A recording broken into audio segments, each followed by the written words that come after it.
முன்னாள் ஜனாதிபதி ரணில் விக்ரமசிங்க தலைமையில் இன்று நடைபெற்ற சிறப்பு அரசியல் கலந்துரையாடலில் சஜித் தரப்பை சேர்ந்த தமிழ் அரசியல்வாதிகளும் கலந்து கொண்டதாக தகவல் வெளியாகியிருந்தன. கொழும்பில் உள்ள பிரபல ஹோட்டல் ஒன்றில் நடைபெற்ற இந்த கலந்துரையாடலில் எதிர்க்கட்சித் தலைவர் சஜித் பிரேமதாச தலைமையிலான ஐக்கிய மக்கள் சக்தியை பிரதிநிதித்துவப்படுத்த மனோ கணேசன் மற்றும் பி திகாம்பரம் ஆகியோரும் கலந்து கொண்டுள்ளனர். சமகால அரசியல் நிலைமைகளை கருத்தில் கொண்டு அடுத்த கட்ட நடவடிக்கைகளை மேற்கொள்வது தொடர்பில் ரணில் விக்ரமசிங்க தலைமையில் இந்த கூட்டம் நடைபெற்றது. கடந்த ஜனாதிபதி தேர்தலில் முன்னாள் ஜனாதிபதி ரணில் விக்ரமசிங்கவை ஆதரித்த அரசியல் கட்சிகளின் பிரதிநிதிகள் இதில் கலந்து கொண்டுள்ளனர்.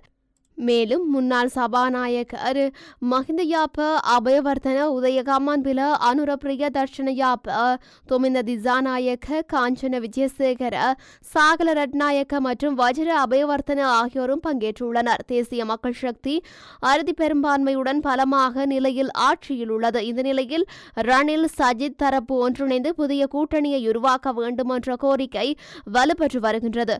இந்த கோரிக்கையை எதிர்க்கட்சித் தலைவர் சஜித் பிரேமதாச தொடர்ந்து மறுத்து வந்த நிலையில் தற்போது அதில் நெகிழ்வு தன்மையை வெளிப்படுத்தியுள்ளார். இவ்வாறான நிலையில் அவரின் கட்சியைச் சேர்ந்த 2 தமிழ் அரசியல்வாதிகள் ரணிலின் கூட்டத்தில் கலந்து கொண்டுள்ளனர்.